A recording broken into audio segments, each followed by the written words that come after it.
These are some pictures from the honeymoon I just developed today while I was working at Dean's studio. Oh, good. Couldn't I wait wanted show them to see these. Oh, what a shame, Lisa. Oh, I hate that one of me. Oh, no, that's good. Yeah. Oh, poor Lisa. She sent you on this fabulous honeymoon. Yeah. Look at that turn out. Good.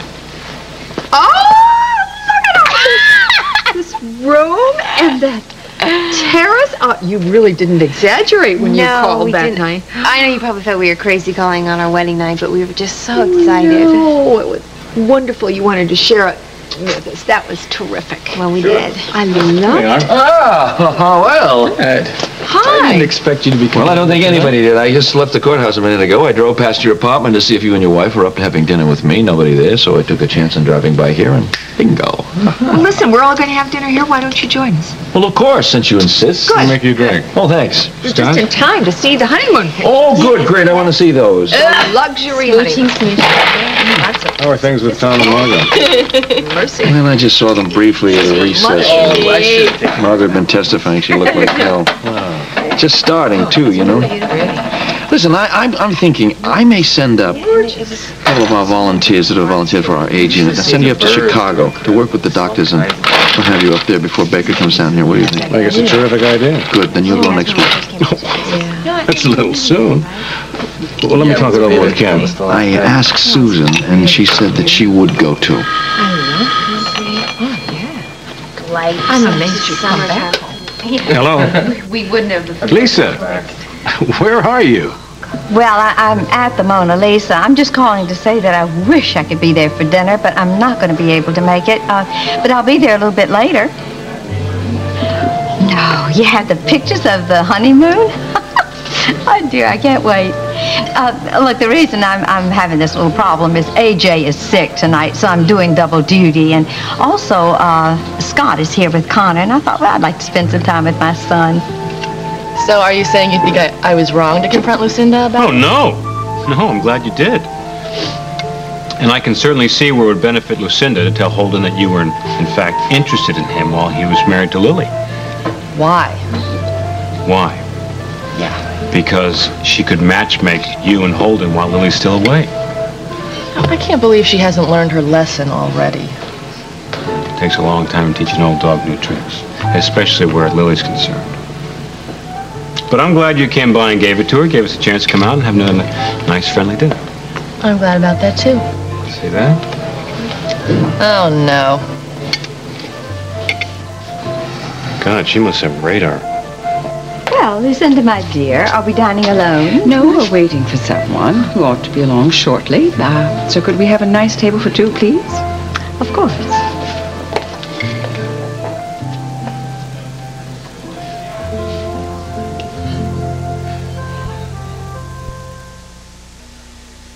Okay, then would you ask Dr. Samuels to call as soon as she gets out of delivery? Thanks. Where's Ida? I carried her upstairs in your bedroom. She's going to call an ambulance? What happened? Did she fall? What is it? Where is she? Labor. It's going really fast. The water broken and the contractions are like 3 minutes apart. Rosanna, bring some towels and sheets into my room. But hush! You boil some water for the scissors in this thing. I have to... Miss Wheeler, you testified that you were friendly with the bartender, so I assume you spent a lot of time at the Front Street Bar and Grill. No, not a lot. But enough time to become friendly with the bartender, right? What can I say? We're friends. All right. About your son, Jerry. You said you didn't want to scream that night because he was asleep in the next room. What about little Jerry's father? Where was your husband? I'm not married. Divorced? No. So, you never married Jerry's father? No, but... Please, just a yes or no answer will do. Where is Jerry's father now? I don't know. When did you last see him? About 2 years ago. Where did you meet Jerry's father? In a bar? Objection. Totally irrelevant. Sustained.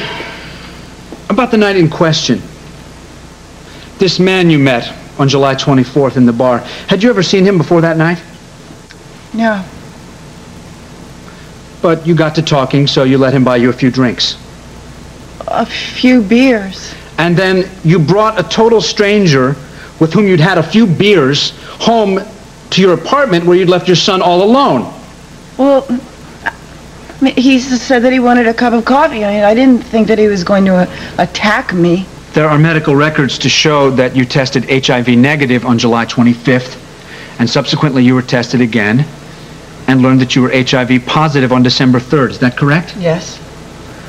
What makes you so sure that it was the man you had sex with that night in July who infected you? Objection, Your Honor.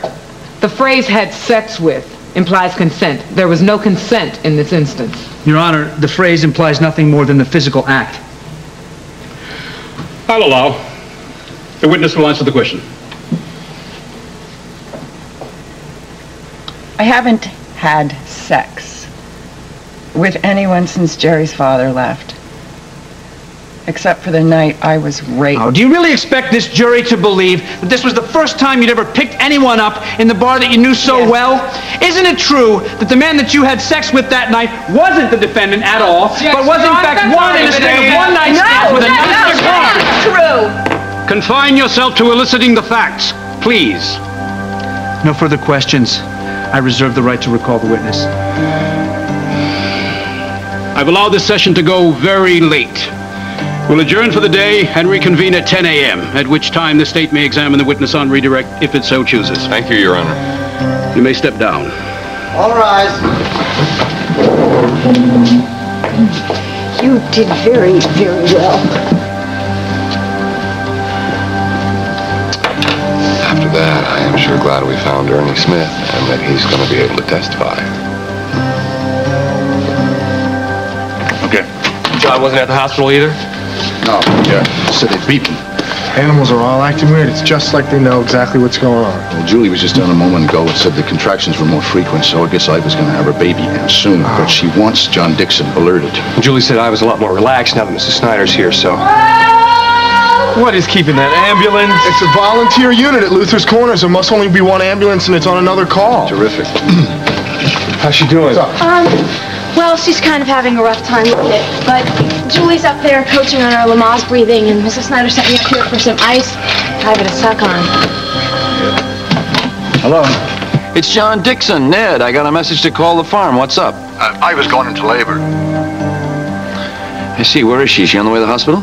No, she's here at the farm. We called the ambulance. Hasn't arrived yet. Have you called Dr. Samuels? Yes, she's in the delivery room. Couldn't come to the phone.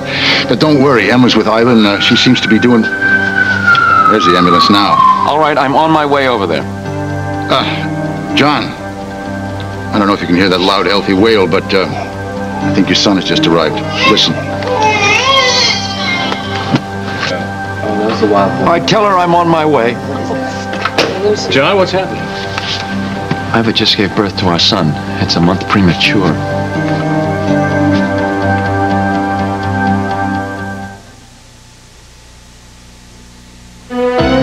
We'll continue with part 2 of As the World Turns in just a moment.